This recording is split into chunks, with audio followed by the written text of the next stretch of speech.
This video is an instructional video designed to assist students in the proper technique and skills with regard to inserting central lines. We're here in the operating room right now. We have a mannequin, and in nurse anesthesia practice, many of the central lines are inserted in the operating room.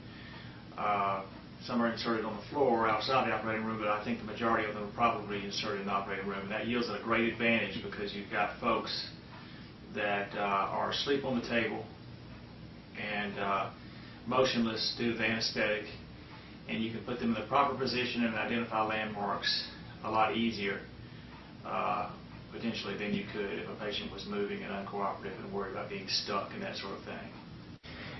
When you're getting prepared and getting set up for central line insertion, you're going to need a flat surface that doesn't move, and there are a number of items in the operating room that can help you out with this. We've got this right here as one item. You'll see a lot of these in the operating room, lots of different colors, lots of different bags attached. This is what either linen or trash gets thrown in. I don't necessarily recommend that, but if that's all you have, it's utilized a great deal in the operating room. Here is a little cart that's got a flat surface. It's used a lot of times to unfold your kit and your tray and your gloves and your gown and that sort of thing. You actually have a mayo here. Sometimes those mayos are available and you can use it. You see here's the old familiar anesthesia cart. Folks will use this also. It's not the greatest flat surface to use because you've got the little pockets here up above that your syringes and that sort of thing and supplies are stored in, so you're not able to actually unwrap your kit fully, and you do risk contamination. That can be also said of your anesthesia machine, which is a flat surface. You almost need a flat surface that has no walls on the back, like a Mayo or any of these other three. I've brought a few kits in here just to show you the different manufacturers. Most all of these kits have the same pieces in them. They may look a little different. There may be some things in one kit that's not in the other. But and some kits, of course, do cost more. A lot of times it's cost that drives whether a kit is used or purchased by your hospital.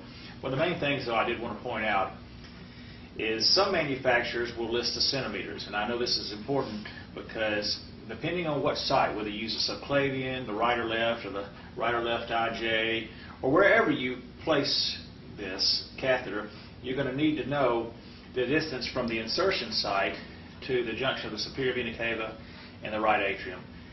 And you see here on bottom, this is a 20 centimeter length catheter, which is very common. That would be ideal if you were putting it in the left IJ. We know 15 centimeters would be ideal if you're putting it in the right IJ. This particular catheter says 8 inches, but it also says it's a 20 centimeter. I also have another catheter here that says it's a 16 centimeter would be ideal for the right IJ. So there's a variety of kits. I also want to point out some of these kits give you additional supplies, and this is actually what we call the super kit. It's got a lot of great supplies. It's got a very nice guide wire that is a little bit better than the other guide wires. It's less flimsy. It's able to be maneuvered a little bit easier, and it has graduated markings on it that allow you to see the 5 centimeter, the 10 centimeter, and the 15 centimeter point of where the guide wire is. Well, let's take a look at gowns. We know that the standard of care when putting in a central line, regardless of whether you're putting it in the operating room or in a remote area such as the emergency room, critical care unit, that sort of thing, you need to have a gown, a glove, mask, hat. And you may not always have the luxury of having someone unfold the gown for you and give it to you. But that's okay. It's easy to put on a gown, and I'm going to show you how. But let's unwrap this. If you were to take this out of a package, it would be sterile. But in this particular instant, it's not sterile. It doesn't need to be sterile right now. The gown is sterile on one side, but the side you're going to grab is the non-sterile side. It's wrapped in this very thin wrapping here. And if you happen to have wet, if you could wrap it before you wash your hands, if you happen to have wet hands when you're coming in here after you've scrubbed, which may or may not be the case, they have a little towel here that you can dry your hands off with. You don't have to have that. But let's take a look at this gown. I'm grabbing this gown with my bare hands, which is what you want to do. And this gown is folded in such a way where the inside is toward you. And there's a little pocket right there and a pocket right there. And that allows me to grab inside here, open it up, shake it, and the gown will unfold. And when it unfolds, the inside of the gown is toward me, and the outside of the gown, of course, is on the outside. And I'll show you in a minute how to actually put this on. Okay, the proper way to put on this gown is we can grab it, and you see I have my hands in the slots. We talked about this. Have my hands in the slots. I can grab it here, and then I can shake it. Now the inside opens up toward me, the outside opens up. You can actually use your hand and grab it, and then you're able to do this.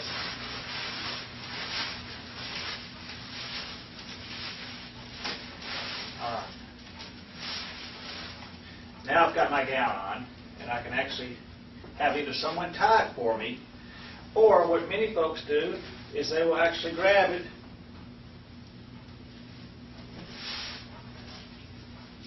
and tie it themselves. I remain sterile, and I have not touched any of the sterile part in front. Now I can actually don my gloves.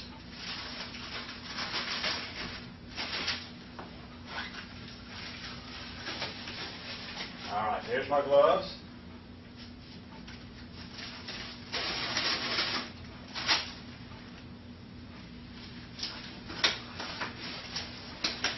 Okay. Now I'm gowned and gloved. Let's assume I have a hat on and a mask on. I'm ready now to do my central line. Well, let's take a look at this kit, what's inside of it. We have an arrow kit here. I'm going to peel off that, peel this back, and you want to open away from you.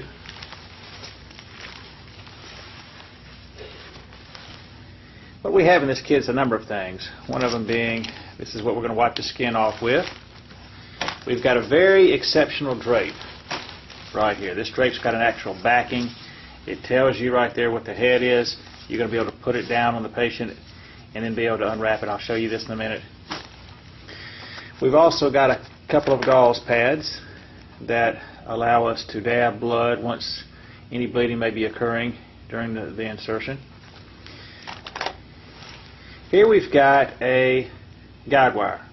And this guide wire, I don't know if the video will show this, but it's nice because I think it does. It's got a mark right there for 5, another mark which is 2 marks for 10, and then we've got 3 marks, and that's 15 centimeters. So you will know when you're at the 15 centimeter mark. We've also got a 5cc syringe and a 22 gauge seeker needle. This is what we're going to use to seek the vessel, locate the vessel. We also have a small 3cc syringe with a small needle, 22 gauge, and it's a shorter needle, and that is for putting in local. We've got a little local here. And what I'm going to tell you about the local is this. You can certainly use local, but you don't necessarily have to if you're in the operating room and your patient is already asleep and anesthetized. Local is not necessary. We also have, in this particular kit, which is the super kit, we have the actual 18 gauge needle here. And this is a big barrel needle. It allows for the guide wire to go through it. And you see here we have a hole. You could actually put the guide wire right through here. It could go all the way through the barrel, because in the center there the barrel comes through, and you would never have to actually disconnect the syringe from the needle.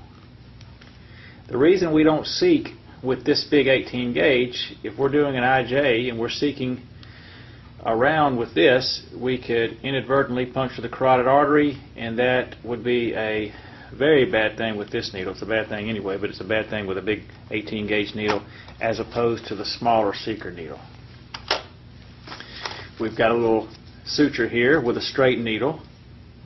This allows us to tie it in.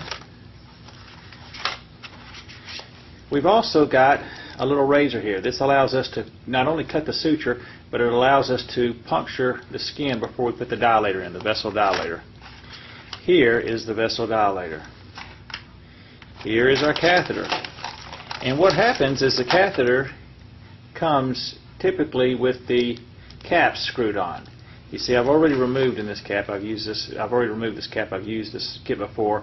Here's the distal cap. We've got a distal port, a proximal port, and a medial port here. And they're all labeled. And the biggest port, of course, is the 16 distal. That's where your guide wire will be coming back. You've got a medial port, which is an 18, and a proximal port, which is an 18. We also have some writing on this catheter. This right here tells us that it's, and I don't know if this is a good shot here at all, but it tells us the 15 centimeter mark on this catheter and gives us some graduations down to 10 centimeters. When you end up threading this catheter in the patient over the guide wire is going to exit back out through the distal port. So you're going to need to have this already unscrewed. Just a few other things we have here. Since we're breaking a glass vial to withdraw local, to be, numb up the site, they give you a small little filter needle. You can use it if you want. Also, they give you an extra syringe, and they give you, this is an angiocat type situation here, where you could use the big needle or you could just use an angiocat. I choose not to use this, typically. You can place all sharps in this little red thing right here.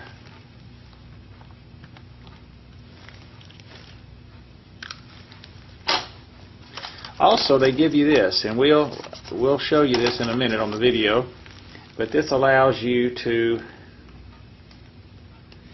if you have a longer than normal amount of catheter sticking out and you want to anchor it down, you don't want it just flopping out. Let's say you have a 20 centimeter catheter and you're putting it in the right IJ, that technically should be 5 centimeters hanging out of the patient's site of insertion.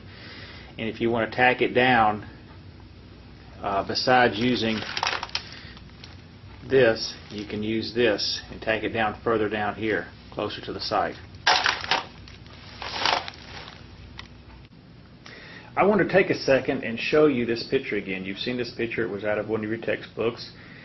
And it was also in the PowerPoint lecture. But you've got your landmarks, which are a triangle. You've got the base of the triangle being the clavicle. Then you have the sternal head and the clavicular head of the sternocleidomastoid muscle. And typically you go 3 finger breadths above the clavicle and you palpate the carotid artery, and then you move lateral, because the carotid artery is more medial and you're sticking the IJ, which is more of a lateral vessel. You're going at a 30-degree angle to the ipsilateral nipple. Okay, let's take a look at the 2 heads of the sternocleidomastoid. We've got the sternal head and the clavicular head, and then we've got the clavicle. This makes the base of the triangle.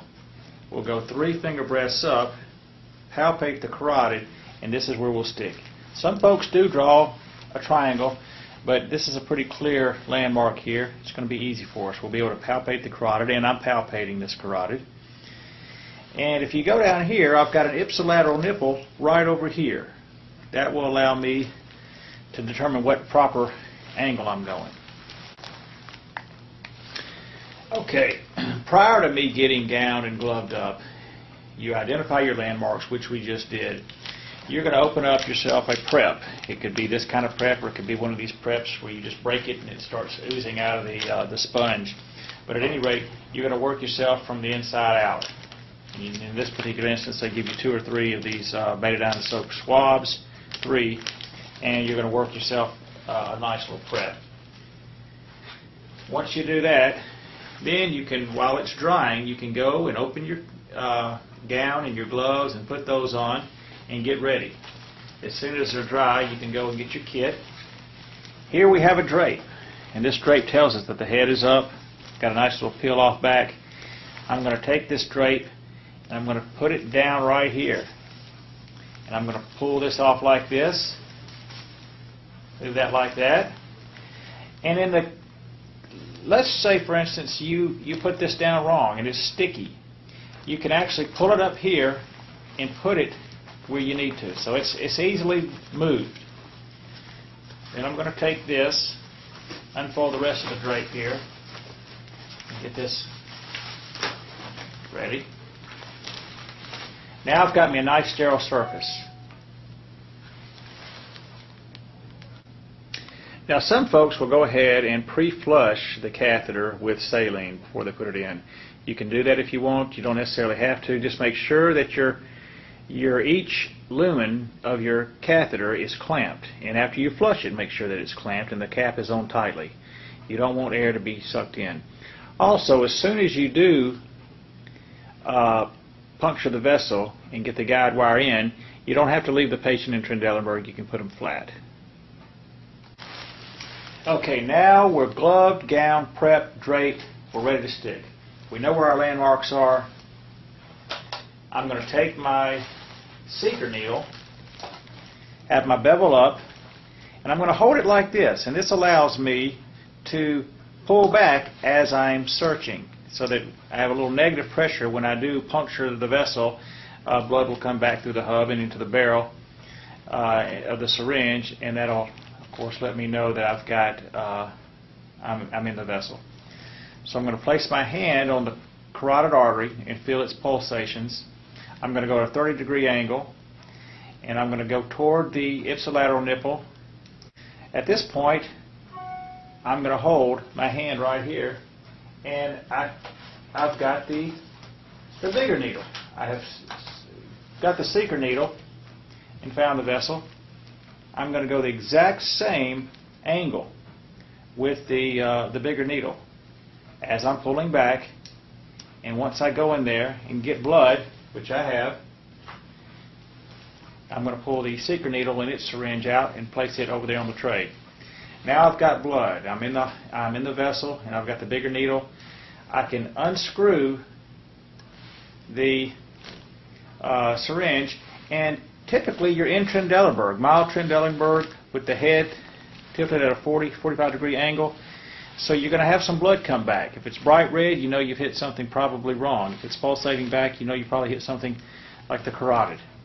But I'm going to hold my finger over the hole of the hub so that I don't have blood spill back.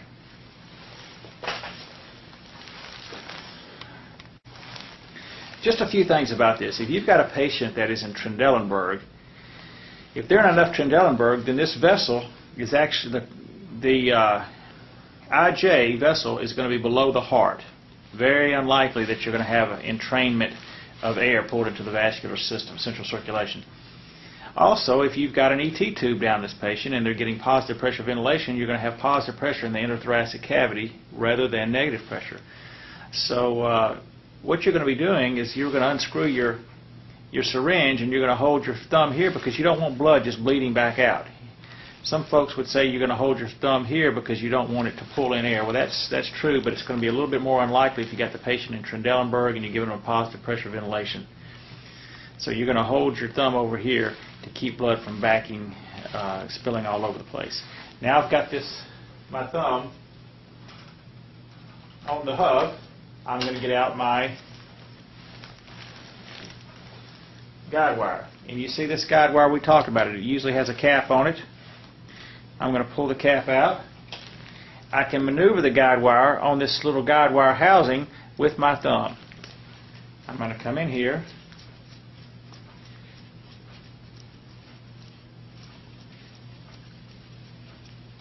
And just for the sake of stopping at some point, I'm going to stop here where my two markings are, which indicates that I'm in 10 centimeters in.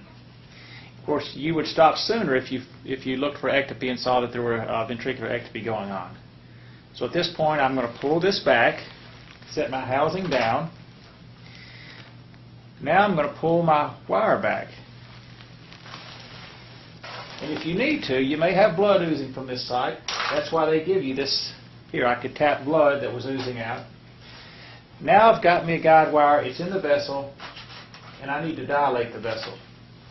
Before I dilate and push this big dilator through the skin, I'm going to put a little slice right there through the skin so that it doesn't rip and tear the skin. grab my dilator, thread this dilator through the guide wire,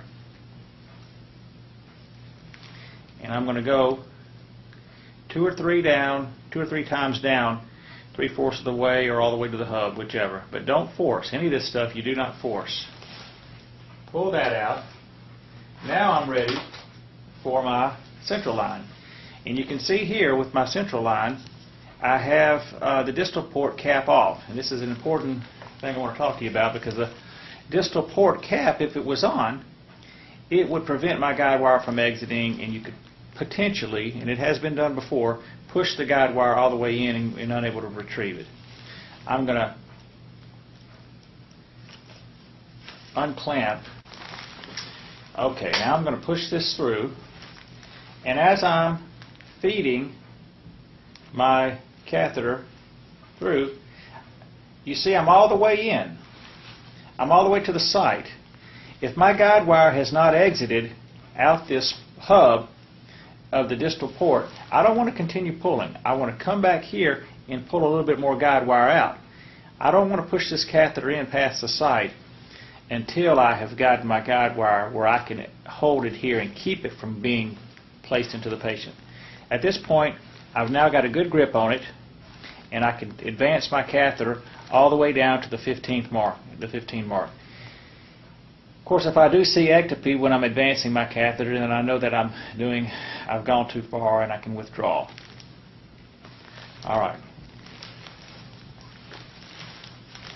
Once the catheter is in, now I can take my straight needle and my suture and sew it in.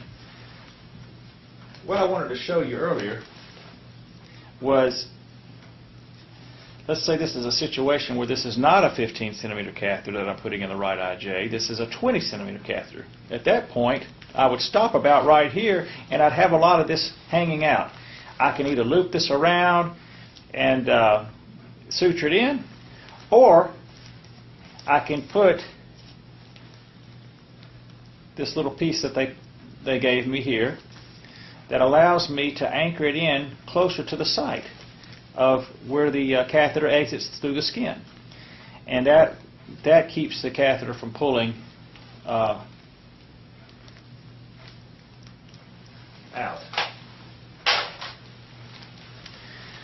Once this catheter is in, you can use it, and once you get to the recovery room, then you can write orders for a chest x-ray. If you put this catheter in outside the operating room, you want to ask for a chest x-ray to confirm placement prior to you using the catheter.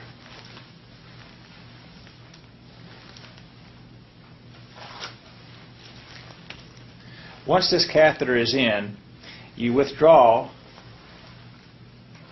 you take your syringe, you have a saline flush, you take your syringe and you withdraw all 3 lumens all the way back to where blood enters your syringe, and then you flush.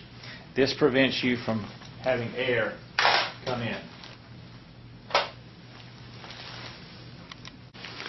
Now, there are certainly other techniques to putting in a central line. This is a technique that's commonly used. It's a Seldinger technique where you have a catheter over the guide wire.